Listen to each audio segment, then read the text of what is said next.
नमस्कार साथियों, आप सभी को मेरे YouTube चैनल में स्वागत है। और आज हम बात करेंगे एमए समाजशास्त्र सेकेंड सेमेस्टर में समाजशास्त्र में संख्यात्मक शोध प्रविधि के अंतर्गत केंद्रीय प्रवृत्ति के बारे में पढ़ेंगे। तो जैसे कि केंद्रीय प्रवृत्ति उस माप को कहते हैं जो दिए गए आंकड़ों का प्रतिनिधित्व करता है। जो दिए गए आंकड़े होते हैं उसका क्या करता है, प्रतिनिधित्व करता है। केंद्रीय प्रवृत्ति के मापों से तात्पर्य औसत मान से होता है, उसके एवरेज एंड वैल्यू से होता है। सांख्यिकी में औसत का अर्थ ही केंद्रीय प्रवृत्ति की माप से लगाया जाता है। तो जैसे कि केंद्रीय प्रवृत्ति के अंतर्गत उसके कई प्रकार के रीतियाँ होती हैं, अनेक प्रकार के औसत निकाले जाते हैं, ठीक है, और मूल्यों का प्रतिनिधित्व किया जाता है। तो आइए हम स्क्रीन पर चलते हैं और देखते हैं केंद्रीय प्रवृत्ति के कौन कौन सी रीतियाँ या केंद्रीय प्रवृत्ति की कौन कौन सी परिभाषाएं दी गई है। तो इस प्रकार केंद्रीय प्रवृत्ति उस माप को कहते हैं जो दिए गए आंकड़ों का प्रतिनिधित्व करता है। केंद्रीय प्रवृत्ति के मापों से तात्पर्य औसत मान से होता है और सांख्यिकी में औसत का अर्थ ही केंद्रीय प्रवृत्ति की माप से लगाया जाता है। तो उसी के मध्य संख्यात्मक तथ्यों के मूल्यों में किसी विशेष मूल्य के आसपास संकेंद्रित होने की प्रवृत्ति को भी केंद्रीय प्रवृत्ति कहा जाता है। इस बिंदु को जिसके आसपास अन्य मूल्यों का जमा होने की प्रवृत्ति भी पाया जाता है। यदि यह बिंदु श्रेणी के मध्य स्थित हो तो इसे केंद्रीय प्रवृत्ति का माप भी कहा जाता है। एक ऐसा अंक जो किसी श्रेणी के लगभग मध्य में स्थित होता है और उसके महत्वपूर्ण लक्षणों का प्रतिनिधित्व करता है, केंद्रीय प्रवृत्ति का माप कहलाता है। तो इसी को हम केंद्रीय प्रवृत्ति कहते हैं। अब इसकी कुछ परिभाषाएं देखते हैं। जैसे कि क्रॉक्सन एवं काउडेन के अनुसार उन्होंने समांतर माध्य के अंतर्गत माध्य समंकों के विस्तार के अंतर्गत स्थित एक ऐसा मूल्य होता है जिसका प्रयोग श्रेणी के सभी मूल्यों का प्रतिनिधित्व करने के लिए किया जाता है। जो श्रेणी के अंतर्गत जितने भी मूल्य होते हैं सभी का प्रतिनिधित्व किया जाता है, ये क्रॉक्सन एवं काउडेन ने कहा था। और उसी ने समंकमाला, जो एक समंक होता है समग्र, के विस्तार के अंतर्गत स्थित होने के कारण माध्य को केंद्र मूल्य का माप भी कहा जाता है। तो ये क्रॉक्सन एवं काउडेन ने केंद्रीय प्रवृत्ति के अंतर्गत कहा था। फिर दूसरा है सिम्पसन एवं काफा के अनुसार केंद्रीय प्रवृत्ति की माप एक ऐसा मूल्य होती है जिसके आसपास अन्य संख्याएं केंद्रित होती है। हम ऐसे प्रवृत्ति को केंद्रीय प्रवृत्ति कहते हैं जिसके आसपास अन्य मूल्यों का हमें जमाव देखने को मिलता है, तो उसे ही केंद्रीय प्रवृत्ति के नियम कहते हैं या इसे केंद्रीय प्रवृत्ति ही कहते हैं। तो ये हो गया उनकी परिभाषाएं।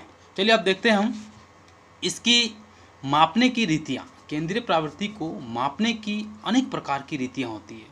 जैसे है समांतर माध्य, इसको आप देख रहे हो, समांतर माध्य, ठीक, ये समांतर माध्य को हम मध्यक भी कह सकते हैं। समांतर माध्य गणितीय माध्यों में सबसे उत्तम माना गया है। समांतर माध्य को गणितीय माध्य में सबसे उत्तम माना गया है और ये अत्यंत लोकप्रिय भी है। प्राय औसत या मध्य शब्द का प्रयोग इसी माध्य के लिए किया जाता है। औसत और माध्य शब्द का प्रयोग इसी मध्य के अंतर्गत किया जाता है, समांतर माध्य के अंतर्गत किया जाता है। तो इसकी कुछ परिभाषाएं हैं। समांतर माध्य वो मूल्य है जो किसी श्रेणी के समस्त पदों के मूल्य के योग में उनकी संख्या का भाग देने से प्राप्त होता है। समांतर माध्य वो मूल्य है जो किसी श्रेणी के समस्त पदों के मूल्य के योग में उनकी संख्या का भाग देने से होता है। जैसे कि हम एक हो गया पद, एक हो गया आवृत्ति। तो आवृत्ति के अंतर्गत आवृत्ति का योग निकाल लेते हैं हम, ठीक है, जिसको हम f या n के रूप में दर्शाते हैं। उसी प्रकार पद और आवृत्ति का गुणा करते हैं तो fx, तो उसी के अंतर्गत उसका योग हो जाता है सिग्मा fx। तो सिग्मा fx को f या n से भाग देकर उसका मूल्य निकाल लिया जाता है। तो ये समांतर माध्य के अंतर्गत, इस श्रेणी के अंतर्गत आते हैं। इसकी कुछ विशेषताएं हैं। इसकी गणना सरल है, अतः इसे साधारण बुद्धि वाला व्यक्ति भी समझ सकता है। दूसरा, यह माध्य निश्चित और सादा एक सा होता है। यह माध्य निश्चित और सादा एक सा होता है, बहुत ही सरल तरीके से इसे हल किया जा सकता है। तीसरा, इससे बीजगणितीय प्रयोग संभव है। इसमें क्या होता है, बीजगणितीय प्रयोग भी संभव होता है, जिसके कारण उच्चतम सांख्यिकी विश्लेषण में इसका प्रयोग किया जाता है और उच्च सांख्यिकी विश्लेषण में भी इसका कार्य किया जाता है। चौथा है, चार्चिलर जांच के आधार पर इस माध्य की शुद्धता की जांच संभव है। इस माध्य के अंतर्गत शुद्धता, विश्वसनीयता की जांच संभव होती है। नेक्स्ट है, अन्य माध्यमों की अपेक्षा इस माध्य में अस्थिरता पाई जाती है। अन्य माध्यमों की अपेक्षा इस माध्य में अस्थिरता पाई जाती है। यदि देव निदर्शन से यथेष्ट मात्रा में न्यायादर्श लिए जाए तो प्रत्येक दशा में ये माध्य समान होता है। तो ये हो गया समांतर माध्य। उसकी कुछ विशेषताएं भी देखें। अब उसके कुछ दोषों को पढ़ लेते हैं। ये माध्य चरम पदों से बहुत प्रभावित होता है। ये क्या होता है, चरम पदों से बहुत प्रभावित होता है, जिसमें कभी कभी असामान्य फल की प्राप्ति भी हो जाती है, जिसमें कभी कभी गलत धारणाएं भी निकल जाती है, गलत मूल्य भी प्राप्त हो जाती है। दूसरा है, समक श्रेणी के किसी मूल्य के अज्ञात होने पर गणना असंभव। मतलब कि समंक श्रेणी के अंतर्गत यदि एक मूल्य मिस्टेक हो जाता है तो पूरा गणना ही अमुक्त हो जाता है, मतलब कि उसमें अविश्वसनीयता पाई जाती है। इस बिंदु रेखीय प्रदर्शन द्वारा इसे बिंदु रेखीय प्रदर्शन द्वारा ज्ञात नहीं किया जा सकता। बिंदु रेखीय प्रदर्शन के द्वारा ज्ञात नहीं किया जा सकता। गुणात्मक सामग्री के लिए अनुपयुक्त है। ठीक है, तो ये हो गया इसके दोष। अब है दूसरा, माध्यिका। इसको देखिए आप, ये एरो का निशान देख रहे हो, माध्यिका। माध्यिका क्या होता है, आंकड़ों को उनके परिणाम के अनुसार, ठीक है, जो आंकड़े होते हैं उसको उनके परिणाम के अनुसार आरोही तथा अवरोही क्रम में अनुविन्यासित किया जाता है या सजा देते हैं। उस श्रेणी के मध्य पद को मूल्य मध्यिका या माध्यिका कहते हैं। उस श्रेणी के अंतर्गत जब उसको हम आरोही या अवरोही क्रम में सजाते हैं तो उसके मध्य पद को माध्यिका कहते हैं। प्रोफेसर कार्नर के अनुसार मध्यिका समंक श्रेणी का वह चल मूल्य है जो समूह को दो बराबर भागों में इस प्रकार विभाजित करता है, जो दो समूह को दो बराबर भागों में इस प्रकार विभाजित कर देता है कि एक भाग के समस्त मूल्य मध्यिका से अधिक और दूसरे भाग के समस्त मूल्य मध्यिका से कम होते हैं, तो इसी को माध्यिका कहते हैं। ये प्रोफेसर कार्नर ने इसे कहा था। एक बार हम फिर इसे बताते हैं। मध्यिका समंक श्रेणी का वह चर मूल्य है जो समूह को दो बराबर भागों में बांटता है। ठीक है, एक भाग के समस्त मूल्य मध्यिका से अधिक और एक कम, दूसरे भाग मतलब कि मध्यिका से कम होते हैं, तो इसी को माध्यिका के अंतर्गत रखा गया है। माध्यिका की कुछ विशेषताएं हैं। सरलता, माध्यिका को समझना आसान है और ज्ञात करना सरल है। दूसरा है चरम मूल्यों का न्यूनतम प्रभाव। चरम मूल्यों का न्यूनतम प्रभाव, माध्यिका पर श्रेणी के जो चरम मूल्य का कोई प्रभाव नहीं पड़ता है। ठीक है, माध्यिका पर श्रेणी के चरम मूल्य का कोई प्रभाव उस पर नहीं पड़ता है। आंकड़ों के अभाव में उपयुक्त तथ्यों के बावजूद भी माध्यिका की गणना की जा सकती है। अपूर्ण तथ्यों के बावजूद भी माध्यिका की गणना हम कर सकते हैं। बिंदु रेखीय प्रदर्शन, माध्यिका मूल्य को ग्राफ की सहायता से भी प्रदर्शित किया जा सकता है। निश्चितता, माध्यिका मूल्य निश्चित होता है और हमेशा ही ज्ञात किया जा सकता है। ये जो मूल्य होता है माध्यिका निश्चित होता है और हमेशा इसे ज्ञात कर सकते हैं। अब माध्यिका के कुछ दोषों को हम पढ़ लेते हैं। पहला है समंकों का क्रम। माध्यिका ज्ञात करने में समंकों को आरोही और अवरोही क्रम में व्यवस्थित किया जाता है। तो इसी प्रक्रिया के अंतर्गत जब इसे हम आरोही और अवरोही क्रम में व्यवस्थित करते हैं तो इसमें समय अधिक लग जाता है। तो ये उनकी कुछ समस्याएं हैं।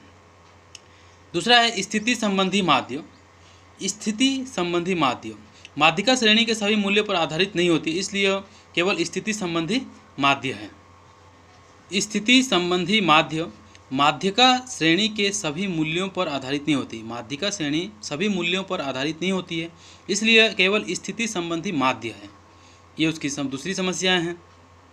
बीजगणितीय विवेचन संभव नहीं। बीजगणितीय विवेचन इसमें संभव नहीं है। इसका समांतर माध्य की भांति बीजगणितीय विवेचन भी संभव नहीं होता है। प्रतिचयन का प्रभाव। माध्यिका प्रतिचयन के परिवर्तनों से प्रभावित होती है। माध्यिका प्रतिचयन मतलब सैंपलिंग के परिवर्तनों से प्रभावित होती है। तो ये इसकी कुछ दोष देखे, ठीक है। अब देखते हैं बहुलक। बहुलक का अर्थ समंक श्रेणी में वह पद मूल्य जिसकी आवृत्ति सबसे अधिक हो। देखिए इसका मतलब ही होता है समंक श्रेणी में वह पद मूल्य जिसकी आवृत्ति सबसे अधिक हो, ठीक है। जिस आवृत्ति की संख्याएं सबसे अधिक होती है वो बहुलक कहलाता है। समंक श्रेणी में वह पद मूल्य जिसकी आवृत्ति सबसे अधिक हो बहुलक कहलाता है। अर्थात श्रेणी में सबसे अधिक बार आने वाला पद, श्रेणी में और सबसे अधिक बार आने वाला जो पद होता है, जो सबसे अधिक बार आया होता है, तो उसको बहुलक या भूयिष्ठक कहते हैं। इसको कुछ विचारकों ने अपने मत दिए हैं, जैसे कि जीजेक के शब्दों में भूयिष्ठक वो मूल्य है या बहुलक, बहुलक को भूयिष्ठक भी कहा जाता है, वो मूल्य है जो पदों की श्रेणी में सबसे अधिक बार आता है। जो पदों की श्रेणी होता है ना, सबसे अधिक बार आ जाता है, तो इसे जीजेक ने बहुलक कहा है। फिर दूसरा है केनी तथा केपिंग के अनुसार। केनी तथा केपिंग के अनुसार किसी भी वितरण में चल का वह मूल्य जिसकी आवृत्ति सबसे अधिक हो। किसी भी वितरण चल में जिसकी आवृत्ति सबसे अधिक हो उसे बहुलक कहा जाता है, जिसे केनी और केपिंग ने कहा था। इसकी कुछ विशेषताएं हैं भूयिष्ठक के या बहुलक के। सरल एवं लोकप्रिय। ये बहुलक क्या होता है? सरल और लोकप्रिय होता है, जिसे सरलता से आसानी से समझ सकते हैं और इसे हल कर सकते हैं। चर मूल्यों का न्यूनतम प्रभाव। जो चर मूल्य होते हैं उसका न्यूनतम प्रभाव पड़ता है। सीमांत पदों का बहुत कम प्रभाव पड़ता है। बिंदु रेखीय निर्धारण। इसे रेखीय रीति से भी समझ सकते हैं और इसे प्रदर्शित भी किया जा सकता है। श्रेष्ठ प्रतिनिधि। इसे समग्र के लक्षणों व रचना पर भी कुछ प्रकाश पड़ता है, क्योंकि ये आवृत्तियों के अधिकतम घनत्व वाला पद होता है। पांचवा है लोकप्रियता। व्यापारिक क्षेत्र में सर्वाधिक लोकप्रिय माना जाता है। व्यापारिक क्षेत्र में सर्वाधिक इसे लोकप्रिय और बहुत ही सुलझा हुआ चीज़ समझा जाता है। इसकी कुछ दोष हैं। सामूहिकरण की आवश्यकता। सामूहिकरण की आवश्यकताएँ पड़ती है। अनिश्चित तथा अस्पष्ट। कभी कभी दो या अधिक भूयिष्ठक। अनिश्चित तथा अस्पष्ट। कभी कभी एक ही पद अधिक बार आ जाता है, वही पद दोबारा क्या है इस प्रकार अधिक बार आता है कि इसे हम अस्पष्ट रूप से समझ ही नहीं सकते हैं। वर्ग विस्तार के अंतरों से प्रभावित होता है। पदों का क्रमानुसार रखना आवश्यक। पदों का क्रमानुसार रखना भी आवश्यक हो जाता है। जटिल प्रक्रिया। ये प्रक्रिया बहुत ही जटिल होती है। भ्रमात्मक प्रतिनिधित्व। कहीं कहीं इसे हल करते समय हमें भ्रम पैदा हो जाती है, मतलब कि कहीं पर हम घूम जाते हैं, कैसे करना है, किस प्रकार इसे पूरा करना होता है, तो हमें हम इस कार्य को करने से भ्रमित भी हो सकते हैं। तो ये उसके कुछ दोष हैं। अब है गुणोत्तर माध्य। गुणोत्तर माध्य किसी श्रेणी के सभी पदों के गुणनफल का वह वर्गमूल होता है जितनी उस श्रेणी में संख्याएं होती हैं। देखिए इस चीज़ को आप देखिएगा। गुणोत्तर माध्य के अंतर्गत किसी श्रेणी के सभी पद, जो श्रेणी होते हैं उसके सभी पद होते हैं, ठीक है, जो सभी मूल्य होते हैं, सभी पदों के गुणनफल का वह वर्गमूल होता है। जो भी उसका गुणनफल होता है उसका एक का होता है वर्गमूल होता है, जितनी उस श्रेणी में संख्याएं होती हैं, जितनी उस श्रेणी की संख्याएं होती है उसी के आधार पर इसे वर्गमूल के आधार पर समझा जा सकता है। इसी को ही गुणोत्तर माध्य कहा जाता है। इसकी कुछ विशेषताएं। श्रेणी के सभी पदों पर आधारित। श्रेणी के सभी पदों पर आधारित। अति सीमांत पदों से कम प्रभाव। अति सीमांत पदों से कम प्रभाव। छोटे पद मूल्यों का अधिक महत्व। छोटे पद मूल्यों को क्या है गुणोत्तर माध्य में सबसे अधिक महत्व दिया जाता है। सामूहिक गुणोत्तर माध्य की गणना संभव। सामूहिक गुणोत्तर माध्य की गणना संभव होती है। उच्च पद मूल्यों का प्रभाव कम। जो उच्च पद होते हैं उसका प्रभाव इसमें कम होता है। इसकी कुछ दोष हैं। जटिल गणना के नियम। हालांकि जब वर्गमूल की बात आती है तो उसे मतलब कि हल करते समय कहीं ना कहीं कठिनाइयाँ पैदा जरूर होती है। लोकप्रियता का अभाव, कहीं ना कहीं इसमें लोकप्रियता का अभाव रहता है। ऋणात्मक मूल्य होने पर गणना असंभव, ऋणात्मक मूल्य होने पर ये गणना क्या होता है, असंभव होता है। अज्ञात मूल्य होने पर गणना असंभव, कहीं पर भी यदि हम मिस्टेक कर जाते हैं तो गणना क्या होता है, असंभव हो जाता है। गुणोत्तर माध्य केवल निरीक्षण से ज्ञात नहीं किया जा सकता, और गुणोत्तर माध्य को हम सिर्फ निरीक्षण कार्य अवलोकन के माध्यम से ज्ञात नहीं कर सकते, तो इसके कुछ ऐसे दोष हैं। अब है हरात्मक माध्य। देखिए आप इस चिन्ह को, हरात्मक माध्य। हरात्मक माध्य यदि किसी श्रेणी के पदों की संख्या द्वारा पदों के व्युत्क्रमों के योग को भाग दिया जाए तो जो भागफल प्राप्त होता है उसे ही हरात्मक माध्य कहते हैं। देखिए बहुत ही सिंपल तरीके से, बहुत ही सरल और स्पष्ट रूप से इसे समझ सकते हैं।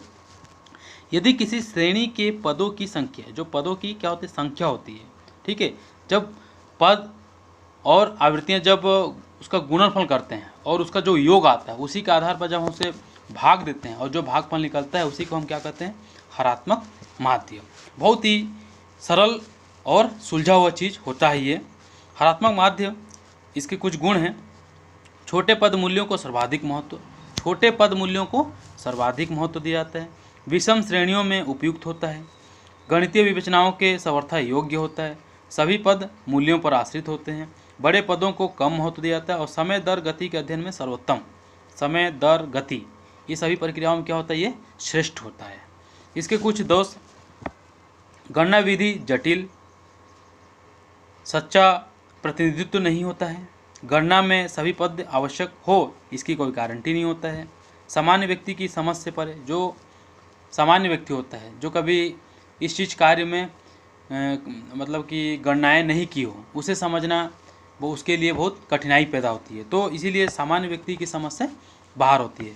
तो इस प्रकार मैंने आपको केंद्रीय प्रवृत्ति के बारे में बताया, जहाँ पर हमने उसकी कुछ रीतियों को भी पढ़ा, समांतर माध्य, माध्यिका, बहुलक, गुणोत्तर माध्य, हरात्मक माध्य। इसी के अंतर्गत अब हम उसके संख्यात्मक तथ्यों की ओर जाएंगे और जहाँ पर हम डाटा, मूल्य, आंकड़ों का संकलन भी करेंगे।